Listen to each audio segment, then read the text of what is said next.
Hello, and welcome. Today we're going to talk about something fundamental to how your body gets energy, something that operates silently within every one of us, every single second. I'm talking about glucose transporters. Think of them as the microscopic gatekeepers of your cells.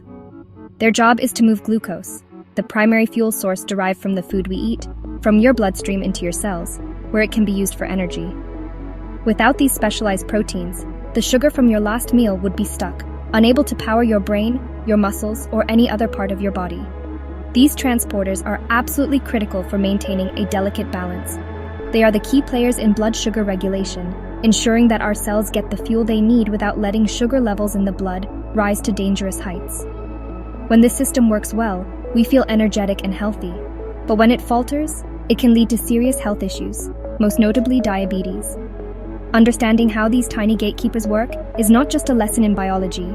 It's a crucial piece of the puzzle in understanding, managing, and even preventing a condition that affects millions of people worldwide. In this video, we'll journey deep inside the body to meet the different members of the glucose transporter family, often referred to by their scientific shorthand, GLUT.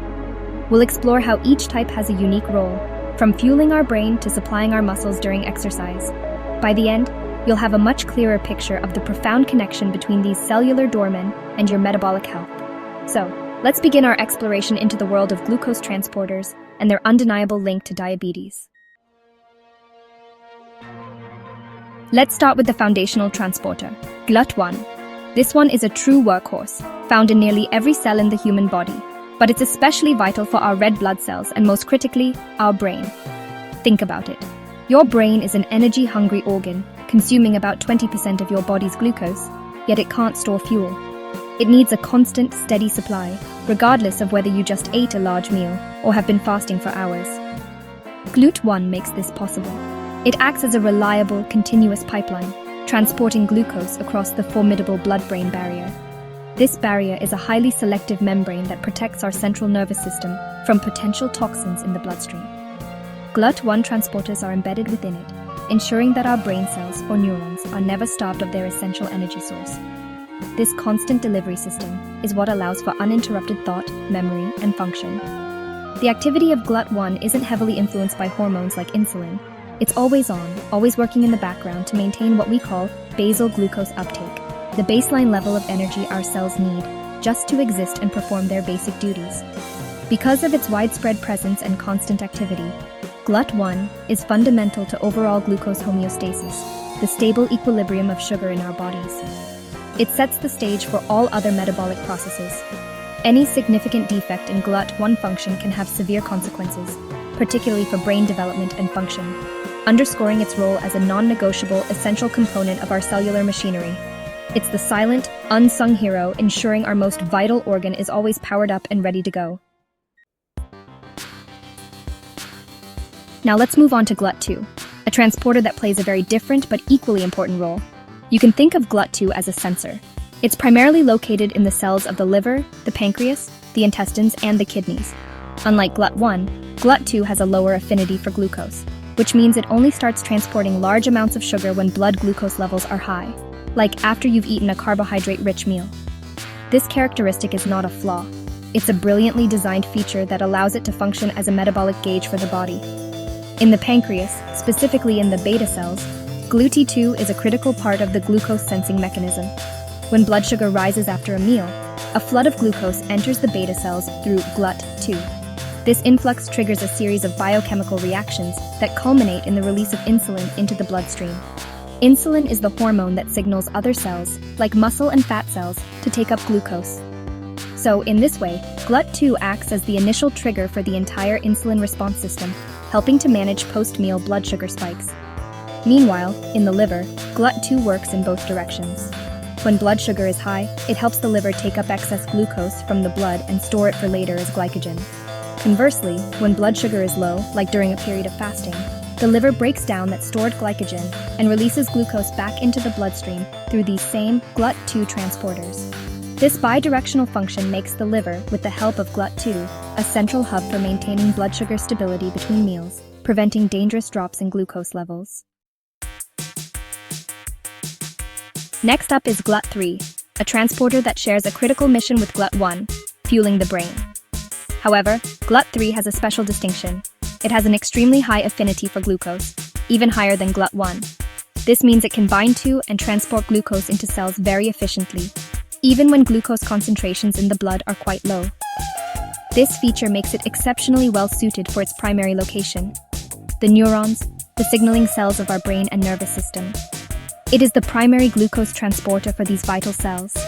Think of your neurons as the supercomputers of the body, constantly firing electrical signals to process information, control movement, and form thoughts.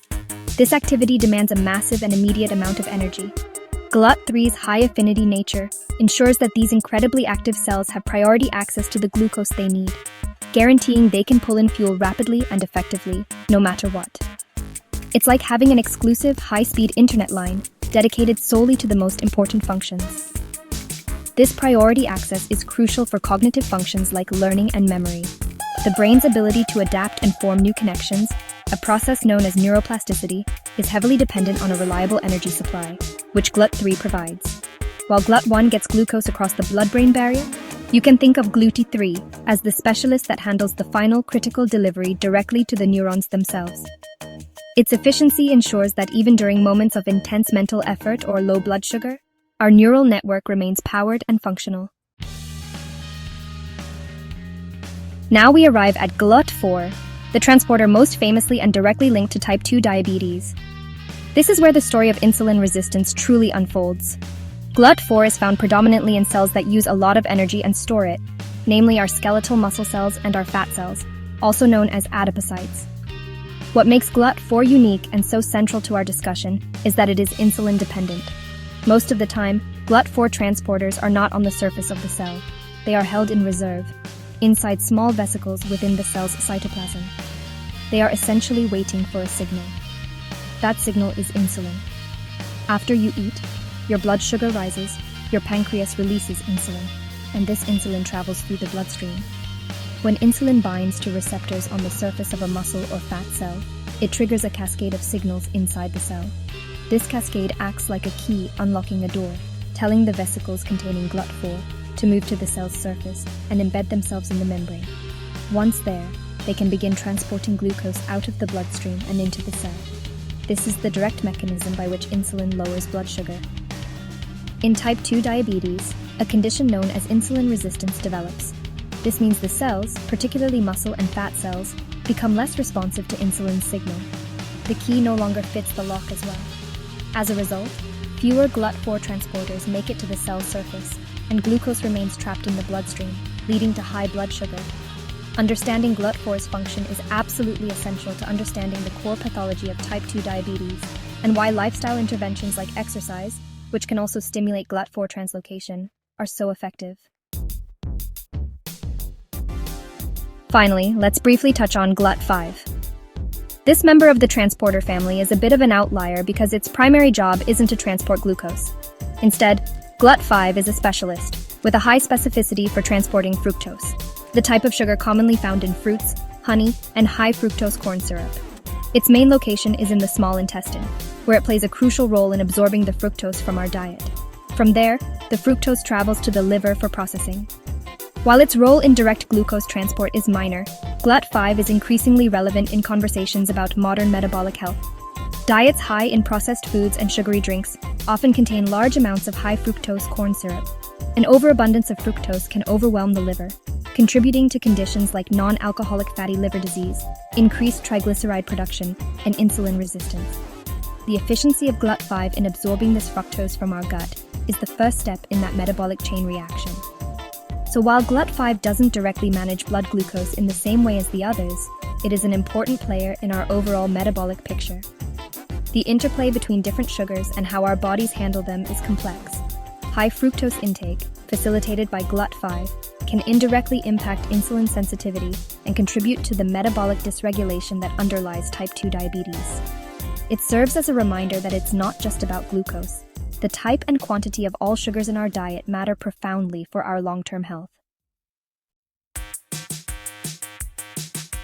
Today, we've journeyed through the microscopic world of glucose transporters, from the universal provider GLUT1 to the insulin-sensitive GLUT4. We've seen how this intricate system of cellular gatekeepers is designed to meticulously manage our body's fuel supply, ensuring our brain is always powered and our muscles are ready for action. Each transporter plays a specific, vital role in maintaining the delicate balance of our blood sugar. It's a beautiful, complex symphony of biological engineering that works silently to keep us healthy and energized every single day. Understanding this system illuminates the very nature of diabetes. It's not just a disease of high blood sugar, it's a disease of broken communication and faulty transport. Whether it's the pancreas not producing enough insulin or the muscle cells not responding to it, the end result is a failure to get glucose where it needs to go. This knowledge is power. It helps us understand why exercise is so beneficial. It can help move GLUT4 to the cell surface, even without high levels of insulin. It explains why managing carbohydrate intake is so crucial for controlling blood sugar spikes. By grasping the roles of these transporters, we are better equipped to make informed decisions about our health. This isn't just for those currently living with diabetes, it's for everyone. Proactive choices about diet, exercise, and overall lifestyle can support this system and help prevent metabolic issues down the road. I encourage you to continue learning, to stay curious about how your body works, and to take an active role in your own well-being. Thank you for joining me on this journey today. Stay healthy and stay informed.